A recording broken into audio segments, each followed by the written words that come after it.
മരിച്ചവരെ ഒഴിവാക്കാനും ഇരട്ടിപ്പ് ഒഴിവാക്കാനുമാണ് ഈ SIR വരുന്നത്, തീവ്രമായ പുതുക്കൽ പരിപാടി വരുന്നത്. പക്ഷേ ബീഹാറിൽ സംഭവിച്ചതെന്ന് വെച്ചാൽ ഈ ഇലക്ഷൻ വോട്ടേഴ്സ് ലിസ്റ്റ് കറക്റ്റാക്കിയപ്പോൾ പക്കയാക്കിയപ്പോൾ 65 ലക്ഷം ആളുകൾക്ക് എന്ത് നഷ്ടപ്പെട്ടു? വോട്ട് നഷ്ടപ്പെട്ടു. അതെങ്ങനെ നഷ്ടപ്പെടും എന്നൊരു ചോദ്യമുണ്ട്. ആസാമിൽ NRCയുമായി പൗരത്വ രജിസ്റ്ററുമായി ബന്ധപ്പെടുത്തിയിട്ടുള്ള കാര്യങ്ങൾ ക്രോസ് ചെക്ക് ചെയ്യുന്നതിന് എന്തെടുത്തു? വോട്ടേഴ്സ് ലിസ്റ്റും കൂടി എടുത്തു. അപ്പോൾ NRCക്കുള്ള ഒരു ഒളിച്ചു കടത്തലാണോ ഇത് എന്നുള്ളതാണ് മുസ്ലിം സംഘടനകളുടെ ഒരു പരാതി.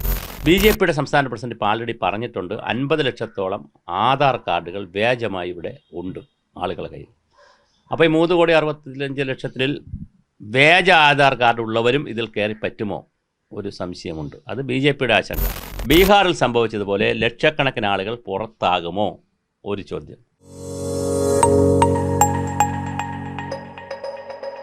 നമസ്കാരം.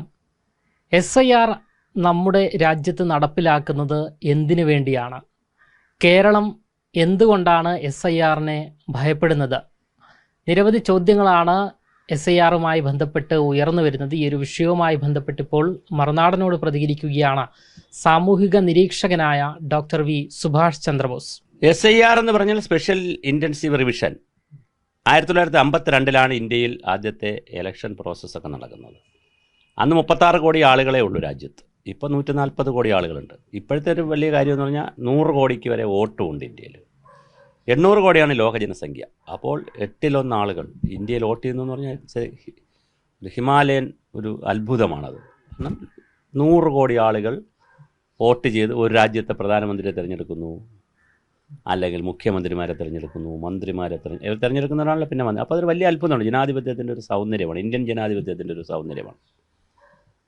ഇത് ഇടയ്ക്കിടയ്ക്ക് എന്ത് സംഭവിക്കുമെന്ന് വെച്ചാൽ ഈ ഇലക്ഷൻ കമ്മീഷൻ റിവിഷൻ കൊണ്ടുവരും. 2002 ഇപ്പോൾ അവസാനമായിട്ട് കൊണ്ടുവന്നിട്ടുള്ളത്. പക്ഷേ 52 മുതൽ കണക്കാക്കിയാൽ 8 തവണ ഇത് ചെയ്തിട്ടുണ്ട്. അപ്പോൾ ഇതിനകത്തുള്ളൊരു പ്രശ്നം, ഇലക്ഷൻ കമ്മീഷനെ സംബന്ധിച്ച് തന്നെ ചെറിയൊരു ആക്ഷേപം ഉണ്ട് രാജ്യത്ത്. അതായത് ഇലക്ഷൻ കമ്മീഷൻ ഏകാംഗമായിരുന്നു, പിന്നെ അത് 3 അംഗങ്ങളായി. ഈ 3 അംഗങ്ങളെ ഇപ്പം നിശ്ചയിക്കുന്നതിൽ കേന്ദ്ര ഗവൺമെൻറ്റിൻ്റെ ഒരു അപ്പർ ഹാൻഡ് ഉണ്ട്.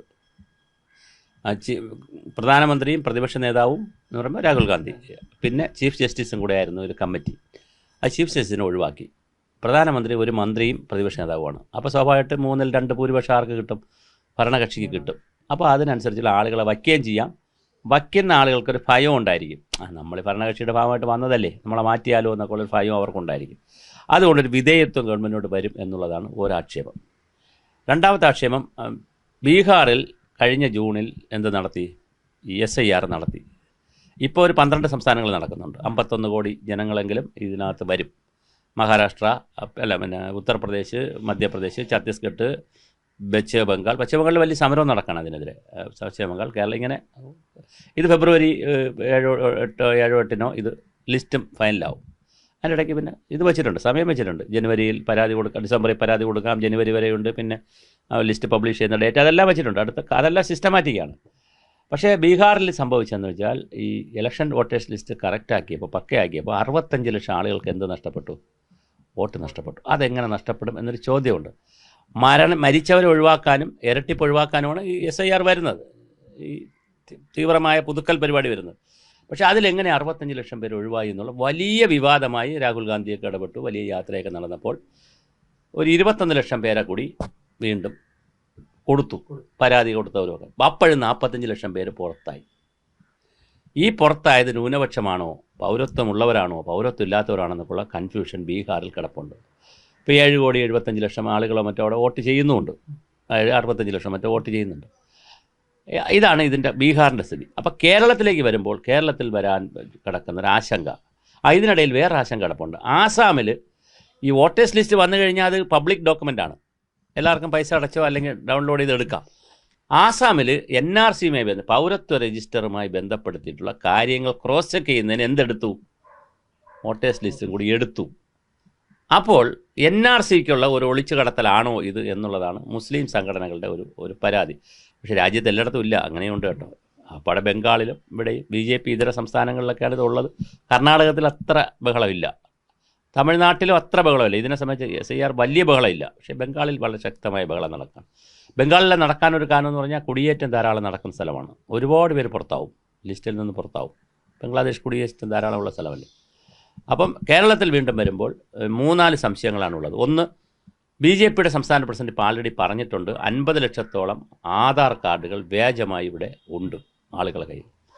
അപ്പോൾ ഈ 3,65,00,000 വ്യാജ ആധാർ കാർഡ് ഉള്ളവരും ഇതിൽ കയറി പറ്റുമോ ഒരു സംശയമുണ്ട്. അത് BJPയുടെ ആശങ്ക.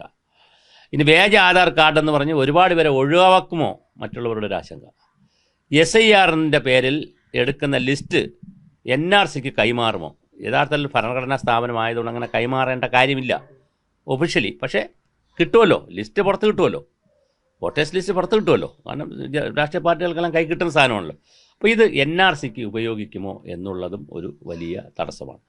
അപ്പോൾ പിന്നെ പറയുന്ന കാര്യം എന്ന് പറഞ്ഞാൽ പിന്നെ ഇത് എക്സ്ക്ലൂഡ് ചെയ്തപ്പോൾ ആളുകളെ, ഇൻക്ലൂസീവ് ആണല്ലോ ജനാധിപത്യം, പക്ഷേ ഒരുപാട് ആളുകളെ എക്സ്ക്ലൂഡ് ചെയ്യാൻ സാധ്യതയുണ്ട്. ആ എക്സ്ക്ലൂഡ് ചെയ്യപ്പെടുന്നതിൽ മുസ്ലിം കമ്മ്യൂണിറ്റി, ചില പ്രദേശങ്ങൾ, കമ്മ്യൂണിസ്റ്റുകാർ. ഇപ്പോൾ പക്ഷേ കമ്മ്യൂണിസ്റ്റുകാർ എക്സ്ക്ലൂഡ് ചെയ്ത് പോകുമോ എന്ന് ചോദിക്കുന്നതിനൊരു ഉത്തരമില്ല ഇപ്പോൾ കേരളത്തിൽ. കാരണം എന്താണ്? കമ്മ്യൂണിസ്റ്റ് പാർട്ടി ഭരിക്കുന്നതിൻ്റെ ഉദ്യോഗസ്ഥരാണ് എന്ത് ചെയ്യുന്നത്? റവന്യൂ വകുപ്പിൽ ഉദ്യോഗസ്ഥരല്ലേ ഇത് ചെയ്യുന്നത്. അപ്പോൾ അതുകൊണ്ട് ആ ഒരു ആശങ്കയില്ല. ഇരട്ടിപ്പ് വരുമോ എന്നുള്ളതാണ്. പിന്നെ ഇപ്പോൾ ഒരു ഫാഷൻ കയറി വന്നിട്ടുണ്ട്. ഒരു മണ്ഡലത്തിൽ തിരഞ്ഞെടുപ്പ്, തൃശ്ശൂരൊക്കെ അത് വലിയ ആക്ഷേപമായിരുന്നു. ഒരു തിരഞ്ഞെടുപ്പ് വരികയാണെങ്കിൽ അവിടത്തേക്ക് 6 മാസത്തേക്ക് താമസിക്കാനായിട്ട് എല്ലാവരും കൂടെ ഒരു വീട് വാടകയ്ക്ക് എടുക്കുക, എന്നിട്ട് ഇലക്ഷനിലേക്ക് വോട്ട് അപ്ലൈ ചെയ്യുക. അക്ഷയ വഴി അപ്ലൈ ചെയ്യാമല്ലോ, അപ്ലൈ ചെയ്തിട്ട് പിന്നെ ഹിയറിങ്ങിന് പോവുക, എന്നിട്ട് ആ വീട് അടച്ചിടുക. ഇലക്ഷൻ കഴിയുമ്പോൾ എവിടെ വരിക? നാട്ടിൽ വരിക. ഇതൊരു വലിയ ഫാഷനാണിപ്പോൾ. അപ്പോൾ ആ തരത്തിൽ പിന്നെ എന്തായാലും ഇലക്ഷൻ റിവിഷൻ നടക്കണം, ഇലക്ഷൻ വോട്ടേഴ്സ് ലിസ്റ്റ് റിവിഷൻ നടക്കണം എന്നുള്ള കാര്യത്തിൽ നമുക്ക് തർക്കമില്ല. കാരണം അത് ശുദ്ധമാക്കിയേ പറ്റുള്ളൂ. ഒന്ന്, മരിച്ചവരെ ഒഴിവാക്കണം, തീർച്ചയായും ഒഴിവാക്കണം. വോട്ടേഴ്സ് ലിസ്റ്റിൽ ഭർത്താവിൻ്റെയോ ഭാര്യയുടെ പേരുണ്ടെന്ന് വിചാരിക്കുക, രണ്ടുപേരുടെയും പേരുണ്ട്, അതിൽ ഒരാൾ മരിച്ചുപോയി. അവിടെ ചെന്നപ്പോഴാണ് ഈ ബൂത്തിരിക്കുന്ന ഓഫീസർ ചോദിക്കുകയാണ്, മരിച്ച ആൾ വന്നില്ലെന്ന് ചോദിക്കും. അയാൾക്കറിയില്ല ഇത് മരിച്ചു വന്നു. അപ്പോൾ ഭർത്താവ് കൊണ്ട് ഭാര്യ മരിച്ചിട്ടുണ്ടെങ്കിൽ ഉടനെ ബൂത്ത് ഓഫീസർ ചോദിക്കുകയാണ്, പോളിംഗ് ഓഫീസറാണ്, ഭാര്യ വന്നില്ലേ കൂടെ എന്നുള്ള ഒരു അർത്ഥത്തിൽ ചോദിക്കുന്നുണ്ട്. അങ്ങനെ കളിയാക്കലൊക്കെ ഒരുപാട് ട്രോളൊക്കെ ഉണ്ട്. അപ്പോൾ വലിയ പ്രശ്നമാണിത്. അപ്പോൾ മരിച്ചവരെ ഒഴിവാക്കണം, അതിനകത്ത് തർക്കമില്ല.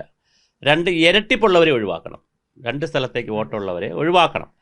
അതിനാണ് ശുദ്ധീകരിക്കുന്നത്. അപ്പോൾ ശുദ്ധീകരിക്കൽ വളരെ നല്ലതാണ്. 2002 അവസാനം ശുദ്ധീകരിച്ചത്, 8 പ്രാവശ്യത്തിൽ അവസാനം.